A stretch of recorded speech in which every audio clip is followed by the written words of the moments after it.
Good morning guys. तो चलिए start करते हैं आज की रिवीजन क्लास। बताइए इंटरनेशनल टेबल टेनिस फेडरेशन का हेडक्वार्टर कहाँ पर है?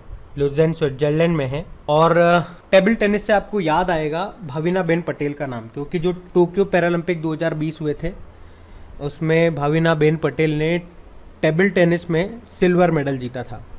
और अभी table tennis federation of India के संचालन के लिए प्रशासकों यानी कि एडमिनिस्ट्रेटर की समिति की अध्यक्ष कौन बनी है? तो आंसर होगा गीता मित्तल। बताओ भारत के बाहर यूपीआई भुगतान प्रणाली अपनाने वाला पहला देश कौन सा बना? तो आंसर होगा नेपाल।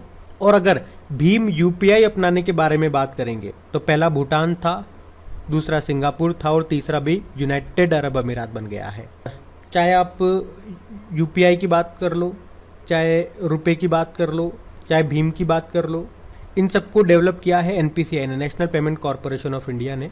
और अभी इसने 1 से लेकर 7 फरवरी तक UPI safety and awareness week के रूप में मनाया। देश के एमडी सीईओ दिलीप असबे हैं, हेडक्वार्टर मुंबई में मिलेगा। दक्षिण एशिया का सबसे बड़ा बायो सीएनजी प्लांट बनेगा इंदौर में। मतलब इंदौर में लगभग 400 बसें कचरे से बनने वाले बायो सीएनजी से चला करेंगी। कोल इंडिया का हेडक्वार्टर कोलकाता में है। इसके सीईओ प्रमोद अग्रवाल हैं। अभी याद होगा आपको, भारत की सबसे भरोसेमंद सार्वजनिक क्षेत्र की कंपनी का पुरस्कार मिला था इसे। ये एक महारत्न कंपनी भी है। वैसे आप जानते ही हो टोटल महारत्न कंपनियां 11 हैं, अभी 11वीं बनी थी power finance corporation. Rabindranath Tagore ji से आपको याद होगा, इजराइल ने अपनी एक तेल अवीव सड़क है उसका नाम इनके नाम पे रखा था, टैगोर स्ट्रीट। अभी रविंद्रनाथ टैगोर जी ने, अच्छा मुझे बताओ, रविंद्रनाथ टैगोर जी ने किस घटना के बाद नाइट हुड की उपाधि को त्याग दिया था? जलियांवाला बाग हत्याकांड जो हुआ था 13 अप्रैल 1919 में। अभी इनके ऊपर एक बुक भी लिखी गई है जिसको लिखा है उमादास गुप्ता ने। बुक का नाम क्या है? A history of Shri Niketan Rabindranath Tagore pioneering work in rural construction. बताओ भारत के पहले समुद्री सुरक्षा समन्वयक कौन बने? यानी कि नेशनल मैरीटाइम सिक्योरिटी कोऑर्डिनेटर जी अशोक कुमार। अच्छा, एक जी अशोक कुमार आपको और याद होंगे, राष्ट्रीय स्वच्छ गंगा मिशन के जो डायरेक्टर जनरल बने थे। बताओ किस शहर ने अपना भविष्य का संग्रहालय म्यूजियम ऑफ फ्यूचर खोला? तो दुबई। और इस स्ट्रक्चर को दुनिया की सबसे खूबसूरत संरचना भी कहा गया है। बताओ आईडीबीआई बैंक का हेडक्वार्टर मुंबई में है। इसके अभी एमडी सीईओ फिर से बन गए हैं, राकेश शर्मा उनका नाम है। टैगलाइन होती है बैंक फॉर ऑल, मुंबई में हेडक्वार्टर है। अच्छा बताइए राष्ट्रीय सुरक्षा सलाहकार नेशनल सिक्योरिटी एडवाइजर कौन है? अजीत डोवाल है। और अभी उप राष्ट्रीय सुरक्षा सलाहकार डेप्यूटी नेशनल सिक्योरिटी एडवाइजर कौन बने? विक्रम मिश्री। मुख्य आर्थिक सलाहकार आप जानते ही हो वी अनंत नागेश्वरन है। और मुख्य वैज्ञानिक सलाहकार विजय राघवन है। भारत के पहले नेशनल मैरीटाइम सिक्योरिटी कोऑर्डिनेटर यानी कि राष्ट्रीय समुद्री सुरक्षा समन्वयक कौन बने? तो जी अशोक कुमार। और ये प्रश्न तो अपन ने ऊपर भी पढ़ लिया ना, 6 नंबर का प्रश्न देखो, ये वही है ना, रिपीट हो गया प्रश्न। चलो बताओ विश्व नाविक दिवस कब मनाया गया? तो आंसर होगा 25 जून को। थीम क्या है? Your voyage then now share your adventure. विश्व वर्षावन दिवस कब मनाया जाता है? तो आंसर होगा 22 जून को। इसकी थीम है the time is now. MSME day, micro small medium enterprises day, ये 27 जून को मनाते हैं। इसकी थीम क्या है? Resilience rebuilding MSME for sustainable development. वैसे एमएसएमई मंत्री हमारे कौन है? नारायण रणेय। अंतर्राष्ट्रीय सांख्यिकी दिवस मनाया जाता है 29 जून को और इसकी थीम है डेटा फॉर सस्टेनेबल डेवलपमेंट। अंतर्राष्ट्रीय क्षुद्र ग्रह दिवस ये 30 जून को मनाते हैं। इसकी क्या थीम है? Small is beautiful. अब बताओ 2025 के वर्ल्ड एथलेटिक्स चैंपियनशिप फिल्म का अवार्ड ये कहाँ पे होंगे? ये वहीं पे होंगे जहाँ पे क्वाड सबमिट हुआ था अभी 4था संस्करण। कहाँ पे? टोक्यो जापान में।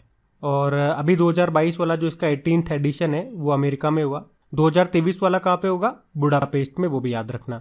अब बताओ 2022 के फीफा वर्ल्ड कप ये कहाँ पे होंगे? कतर दोहा में। अच्छा साथ में ये भी याद रखना 2026 वाले फीफा वर्ल्ड कप कहाँ पे होंगे? वो 3 देशों में होंगे, अमेरिका, मैक्सिको और कनाडा। एशिया कप 2022 कहाँ पे होंगे? यूनाइटेड अरब अमीरात में। ये पहले श्रीलंका में होने वाले थे लेकिन अभी चेंज कर दिया इसका वेन्यू, अब ये यूनाइटेड अरब अमीरात में होंगे। उसी तरह से 44वें फिडे चेस ओलंपियाड 2022 ये कहाँ पे होंगे? पहली बार भारत में होंगे, एक तो ये याद रखना, इसीलिए ये प्रश्न इंपॉर्टेंट हो जाता है। और भारत में भी कहाँ पे? चेन्नई में। और इसका मैस्कॉट यानी कि शुभंकर क्या है? थम्बी है। अब बताओ कॉमनवेल्थ गेम्स 2022 ये कहाँ पे? बर्मिंघम यूके में। और याद रखना 2026 वाले ऑस्ट्रेलिया के विक्टोरिया में होंगे। अब पुराने महीने के करंट अफेयर्स का रिवीजन करेंगे हम। चलो बताओ, जल जीवन मिशन के तहत 100वां हर घर जल वाला जिला कौन सा बना? तो आंसर होगा हिमाचल प्रदेश का चंबा जिला। और जल जीवन मिशन का लक्ष्य क्या है? हर ग्रामीण घर में नल कनेक्शन होना 2024 तक। और ये लॉन्च कब हुआ था? जल जीवन मिशन 15 अगस्त 2019 को। और वैसे हर घर जल वाला पहला राज्य कौन सा बना? तो आंसर होगा गोवा। बताओ, मृदा स्वास्थ्य कार्ड दिवस कब मनाया गया? तो आंसर होगा 19 फरवरी को।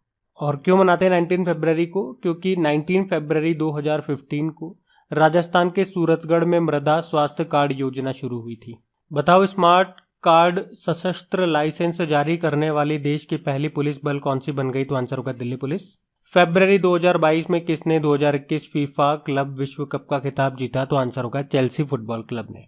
किस राज्य सरकार ने प्रोजेक्ट सद्भावना और प्रोजेक्ट आहरण को शुरू किया? तो आंसर होगा असम ने। मार्च 2022 में डिफेंस एक्सपो 2022 का आयोजन होना था। कहाँ पे? गांधीनगर गुजरात में। लेकिन वो रशिया यूक्रेन वगैरह का युद्ध हुआ था ना, फिर ये कैंसिल हो गया था। भारतीय सेना के deputy chief of army staff कौन बने? तो आंसर होगा और बंशी पोनप्पा। जैसे आर्मी चीफ हमारे मनोज पांडे हैं। भारतीय नौसेना ने किस युद्ध पोत से ब्रह्मोस मिसाइल का भी सफल परीक्षण किया था? इसी साल की बात है। INS विशाखापत्तनम। ये एक विध्वंसक जहाज है, डेस्ट्रॉयर है। वैसे बताओ, ब्रह्मोस विनिर्माण केंद्र ये कहाँ पे स्थापित किया गया? लखनऊ में। ब्रह्मोस एरोस्पेस, इसके MD CEO बने अतुल दिनकर राणे। और याद रखना, भारत से ब्रह्मोस मिसाइल खरीदने वाला पहला देश कौन सा है? तो आंसर होगा फिलीपींस। विश्व पेंगोलिन दिवस कब मनाया गया? तो आंसर होगा 19 फरवरी को। एक्चुअली में फरवरी के तीसरे शनिवार को मनाते हैं, तो इस बार हमने 19 फरवरी को मनाया। पाकिस्तान ने किसे अपने दूसरे सर्वोच्च नागरिक सम्मान से सम्मानित किया? और इसका सर्वोच्च, ये दूसरा जो सर्वोच्च नागरिक सम्मान है उसका नाम है हिलाल पाकिस्तान। तो आंसर होगा बिल गेट्स को। अभी बिल गेट्स ने एक बुक भी लिखी है जिसका नाम है how to prevent the next pandemic. बढ़ते आगे। अब बताओ, अंतर्राष्ट्रीय मातृभाषा दिवस कब मनाया गया? International mother language day. तो आंसर होगा 21 फरवरी को।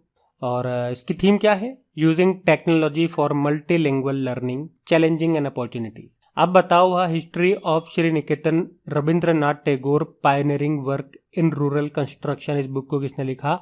उमा दास गुप्ता ने। दादा साहब फाल्के अंतर्राष्ट्रीय फिल्म महोत्सव पुरस्कार 2022 में किसने सर्वश्रेष्ठ अभिनेता का पुरस्कार जीता? तो आंसर होगा रणवीर सिंह ने, फिल्म 83 के लिए। बेस्ट एक्ट्रेस रही थी कृति सेनन, मिमी फिल्म के लिए। बेस्ट फिल्म का अवार्ड मिला था शेरशाह मूवी को। और फिल्म ऑफ द ईयर का अवार्ड मिला था पुष्पा द राइज को। आप जानते हो 2021 में जो 51वां दादा साहब फाल्के अवार्ड मिला था किसे? रजनीकांत को। और पहला दादा साहब फाल्के किसे मिला था? देविका रानी को मिला था 1969 में। किस IIT ने किसान मोबाइल एप्लीकेशन को लॉन्च किया? और आंसर होगा IIT मिला था सेबी के द्वारा गठित निवेश नीति सलाहकार समिति के अध्यक्ष कौन बने? तो आंसर होगा NR नारायण मूर्ति। किस IPL टीम ने मेटावर्स में वर्चुअल स्पेस बनाया? तो आंसर होगा गुजरात टाइटंस ने। आप जानते हो 2022 का IPL 15वां संस्करण था जो कि भारत में हुआ। 2 नई टीमें आई थी, एक तो लखनऊ सुपर जायंट्स और एक गुजरात टाइटंस। गुजरात टाइटंस ने ही जीता इस बार का IPL राजस्थान रॉयल को हरा करके।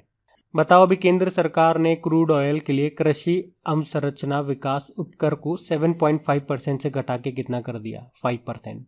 नव भारत साक्षरता कार्यक्रम को किस अवधि के लिए लागू किया जाएगा? 2022 से लेकर 2027 तक के लिए। भारत की सबसे भरोसेमंद सार्वजनिक क्षेत्र की कंपनी का पुरस्कार किसे मिला? कोल इंडिया को। हेडक्वार्टर इसका कोलकाता में है। CEO प्रमोद अग्रवाल है। और गाइज, अगर सेशन अच्छा लग रहा है तो प्लीज वीडियो को अगर अभी तक लाइक नहीं करा तो लाइक कर देना और शेयर जरूर करना अपने दोस्तों के साथ में, क्योंकि अब हम कल के करंट अफेयर्स का रिवीजन करने वाले हैं। और हाँ, वीकली करंट अफेयर्स में आपको बता दूं, जुलाई महीने के 4th वाले वीक का पहला वाला पार्ट अपलोड हो चुका है, यानी कि इसमें हमने 26 जुलाई तक कवर कर लिया है। क्विज इसकी आज अपलोड हो जाएगी, PDF आपको मिल जाएगी, तो प्रैक्टिस करते रहना।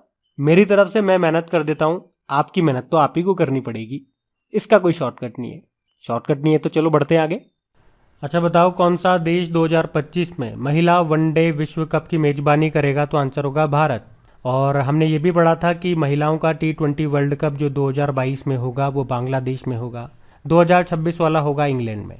किस राज्य सरकार ने फैमिली डॉक्टर प्रोजेक्ट लागू करने का निर्णय लिया? तो आंसर होगा आंध्र प्रदेश। वैसे नेशनल डॉक्टर डे कब मनाया जाता है? 1 जुलाई को। अभी उत्तर प्रदेश ने हर परिवार को फैमिली कार्ड जारी करने की भी घोषणा की है, ये भी याद रखना। और इंटरनेशनल फैमिली डे 15 मई को मनाते हैं, जबकि international day of family remittance 16 जून को। 2024 के बाद अंतर्राष्ट्रीय अंतरिक्ष स्टेशन इंटरनेशनल स्पेस स्टेशन को छोड़ने का फैसला किया है रशिया ने। और नासा ने क्या कहा था कि वो इंटरनेशनल स्पेस स्टेशन को डीकमीशन कर देगा, रिटायर कर देगा 2031 तक। सीआरपीएफ अभी 27 जुलाई को कौन सा स्थापना दिवस मनाया था इसने, 83rd नंबर का। इसके डायरेक्टर जनरल कुलदीप सिंह है। आईसीसी की सदस्यता कितने देशों को मिली है, 3 देशों को, Uzbekistan, Cambodia, Ivory Coast. Uzbekistan की कैपिटल ताशकंद है, कंबोडिया की है फ्नोम पेन, आइवरी कोस्ट की है यामोसुक्रो। चलो बताओ अब टोटल आईसीसी में कितने सदस्य देश हो गए हैं, ये तो बता दोगे ना, कल ही पढ़ा था। अगला है 2022 के राष्ट्रमंडल खेलों में टीम इंडिया के उत्साह को बढ़ाने के लिए अभी स्पोर्ट्स अथॉरिटी ऑफ इंडिया, भारतीय खेल प्राधिकरण ने कौन सा अभियान शुरू किया, क्रिएट फॉर इंडिया। और भारतीय खेल प्राधिकरण के डायरेक्टर जनरल कौन है, संदीप प्रधान है। बताओ भी किसने भारतीय सेना को एक स्वदेशी रूप से विकसित रिएक्शन फाइटिंग व्हीकल मीडियम दिया है बना करके, तो आंसर होगा टाटा एडवांस सिस्टम्स लिमिटेड ने। ये एरोस्पेस और रक्षा के लिए टाटा ग्रुप की एक ब्रांच है, टाटा एडवांस सिस्टम्स लिमिटेड।